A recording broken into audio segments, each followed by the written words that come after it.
Kita mengajak, ayo belajar, ayo hormati ilmunya Rasulullah. Kita tidak mengajak untuk menyayangi kita, kita tidak mengajak untuk menghormati kita, akan tetapi kita mengajak, ayo kembali kepada ilmunya Rasulullah SAW.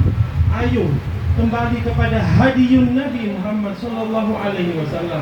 Ayo kembali kepada peran penting dari Rasulullah SAW. Ambil hak wafir, ambillah nasib yang besar dari warisan Rasulullah SAW.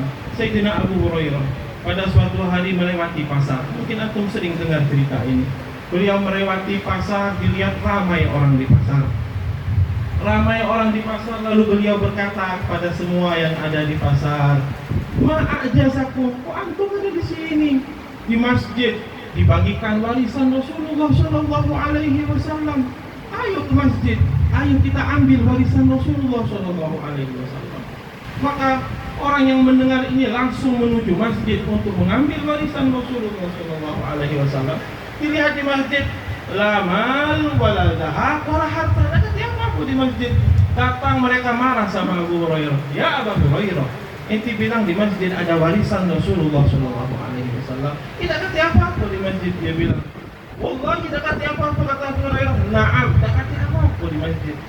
Ada apa kata Rasul, kata Abu Hurairah di masjid? Di masjid ada halaqah baca zikir. Naam, ada. Di masjid ada halaqah baca Al-Quran. Di masjid, kata yang datang ke masjid tadi, ada halaqah mempelajari al-halal wal haram. Nah, kata Abu Hurairah, inilah warisannya Rasulullah Sallallahu Alaihi Wasallam. Maka kita mengajak semuanya untuk kembali kepada hadiyun Nabi, untuk kembali kepada ilmunya Rasulullah Sallallahu Alaihi Wasallam. Rasulullah Sallallahu Alaihi Wasallam pernah mengibaratkan akan huda dan ilmu yang dibawa oleh baginda Rasulullah Sallallahu Alaihi Wasallam. Kata beliau, bagaimana diriwayatkan oleh Abu Musa al-Ash'ari radhiyallahu ta'ala anhu, kata baginda Rasulullah, ini hadis disebutkan di dalam Al-Bukhari wa Muslim. Kata Abu Musa al-Ash'ari, Rasulullah Sallallahu Alaihi Wasallam bersabda, sesungguhnya perumpamaan hidayah, perumpamaan ilmu yang aku bawa, kata Rasulullah Sallallahu Alaihi Wasallam, itu bagaikan air hujan. Air hujan turun ke bumi, kata Rasulullah Sallallahu Alaihi Wasallam, ada 3 macam tanah, kata Rasulullah.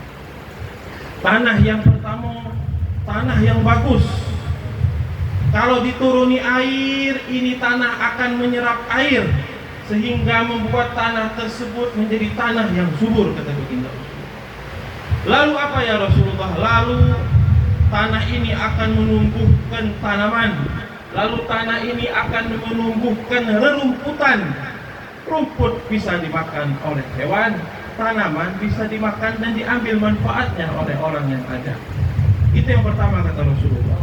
Perumpamaan kedua, air turun menghujani tanah yang tandus. Tapi ini tanah air menampung air. Ini tanah menampung air, kata baginda Rasulullah SAW.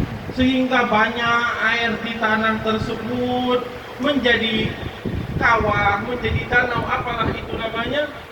Semua yang lewat bisa minum, semua yang lewat bisa memberi air tersebut untuk tanaman mereka. Semua yang lewat bisa mengambil air tersebut untuk hewan ternak mereka.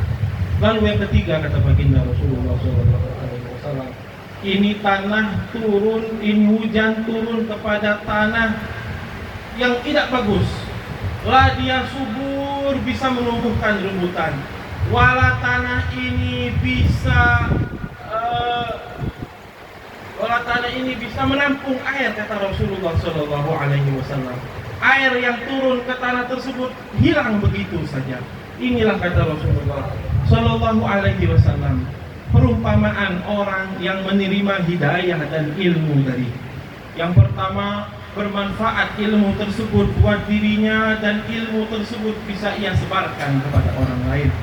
Orang ini maka ia telah mengambil hak wafir, nasib yang banyak dari ilmunya baginda Rasulullah Sallallahu Alaihi Wasallam.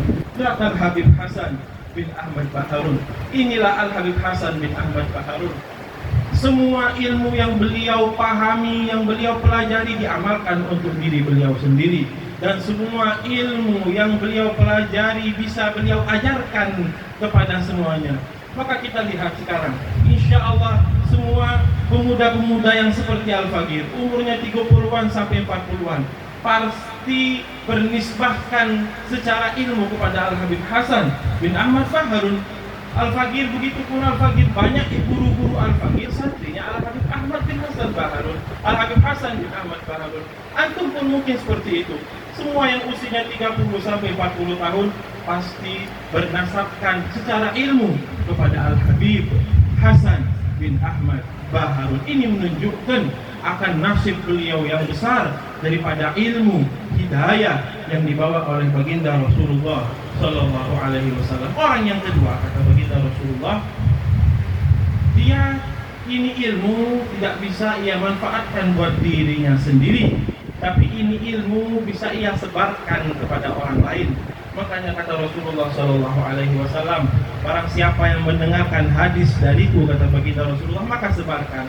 Mungkin antum yang hafal hadis, mungkin antum yang tahu ilmunya Rasulullah tidak bisa mengamalkannya, tidak begitu memahami ilmu tersebut, tapi sampaikan. Mungkin santri yang dengar akan lebih paham dari antum, mungkin santri yang pendengar lebih bagus hafalannya dari kita.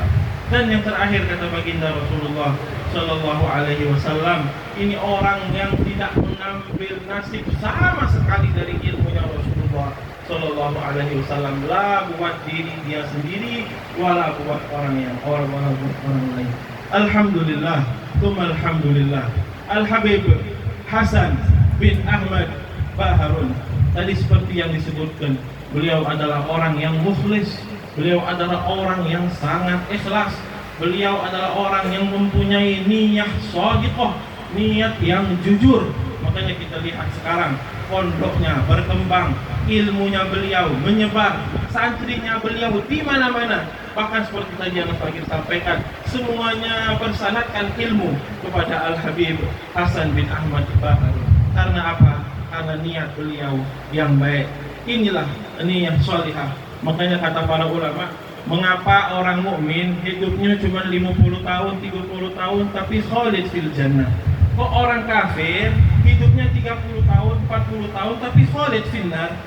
Kata para ulama, orang mukmin walaupun hidupnya cuma 40 tahun, dia berbuat soleh bakal kekal di surga karena niatnya bagus. Apa niatnya mukmin? Dia niatnya mukmin kalau dia hidup sepanjang usianya dia akan menyembah kepada Allah Subhanahu wa taala. Berkat niat ini Allah jadikan ganjarannya khalid fil jannah. Orang kafir seandainya dia hidup di dunia, dia bakal terus melanjutkan kekufurannya, dia bakal terus melanjutkan kemungkarannya. Makanya Allah Subhanahu wa taala berikan dia ganjaran al-khulud finnar. Masyarul hadirin rahimakumullah. Cukup aku lanjut. Jadi cukup mungkin sampai sini yang bisa Al-Faqir sampaikan. Di anna khairul kalam ma qalla wa dalla.